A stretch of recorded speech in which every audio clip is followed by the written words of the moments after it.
شام کے 5 بجے ہیں۔ السلام علیکم، یہ ریڈیو پاکستان ہے۔ تسکین ظفر سے خبریں سنیے۔ پہلے اہم خبروں کا خلاصہ۔ وفاقی کابینہ کا اجلاس وزیر اعظم کی زیر صدارت آج اسلام آباد میں ہوا، جس میں ملک کی مجموعی سیاسی اور اقتصادی صورتحال کا جائزہ لیا گیا۔ قومی اسمبلی کے اسپیکر نے پاکستان اور آذربائیجان کے درمیان قریبی تعاون پر زور دیا ہے۔ وزیر اطلاعات نے کہا ہے کہ پاک بحریہ کا ملک کے دفاع اور سلامتی میں کلیدی کردار ہے۔ چین نے کہا ہے کہ بھارتی فوج نے غیر قانونی طور پر ہمالیہ کی متنازع سرحد پار کی اور اس کے گشت پر معمور فوجیوں کو روکنے کے لیے فائرنگ کی۔ اور اب خبریں تفصیل سے۔ وفاقی کابینہ کا اجلاس وزیر اعظم عمران خان کی زیر صدارت آج اسلام آباد میں ہوا۔ اجلاس میں ملک کی مجموعی سیاسی اور اقتصادی صورتحال پر غور کیا گیا۔ قومی اسمبلی کے اسپیکر اسد قیصر نے پاکستان اور آذربائیجان کے درمیان سیاسی اور اقتصادی تعلقات کی بہتری کے لیے دونوں ملکوں کے درمیان تعاون کے فروغ پر زور دیا ہے۔ انہوں نے آج اسلام آباد میں آذربائیجان کے سفیر سے گفتگو کرتے ہوئے کہا کہ پاکستان آذربائیجان پارلیمانی دوستی گروپ کو ان تعلقات کے فروغ کے لیے فورم کے طور پر استعمال کیا جا سکتا ہے۔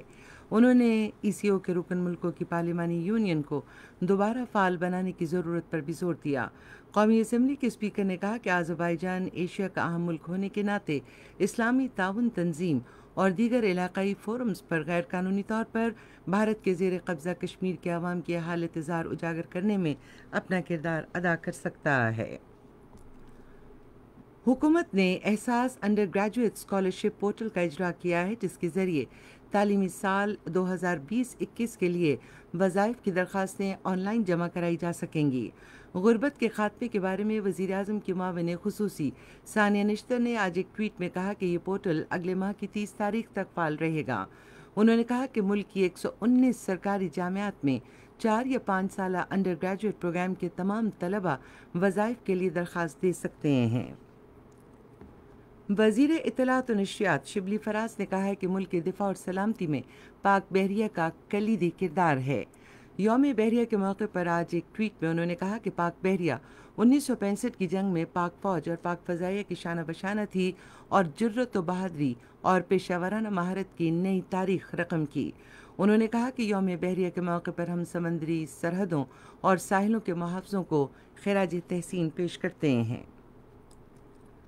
بحریہ کے سربراہ ایڈمرل ظفر محمود عباسی نے کہا ہے کہ پاک بحریہ ملک کے سمندری مفادات کے تحفظ کی مکمل صلاحیت رکھتی ہے اور اس کے لیے ہمہ وقت تیار ہے۔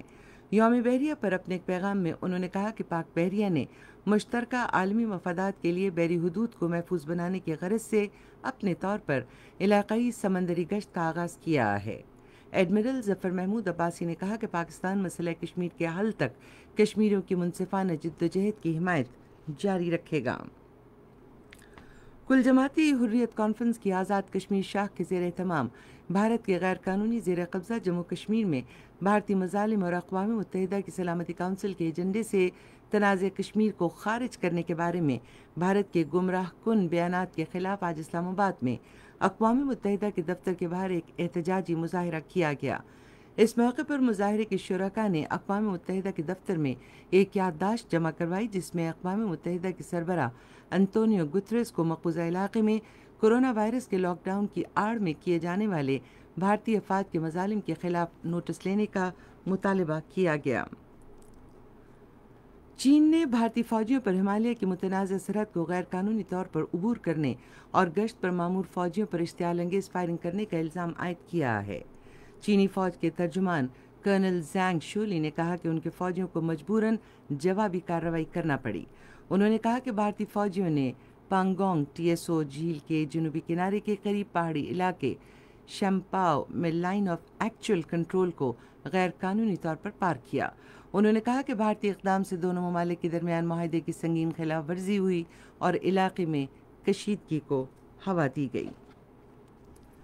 افغانستان کے صوبہ قندوز میں آج فائرنگ کے تبادلے میں 7 عسکریت پسند اور 3 پولیس اہلکار ہلاک اور کئی افراد زخمی ہو گئے۔ قندوز کے ضلعی گورنر نصر الدین نظاری کے مطابق عسکریت پسندوں نے ضلعی ہیڈ کوارٹرز دشت آرچی کو تباہ کرنے کے لیے ایک بڑا حملہ کیا۔ اس کے ساتھ ہی اب تک کی خبریں ختم ہوئیں۔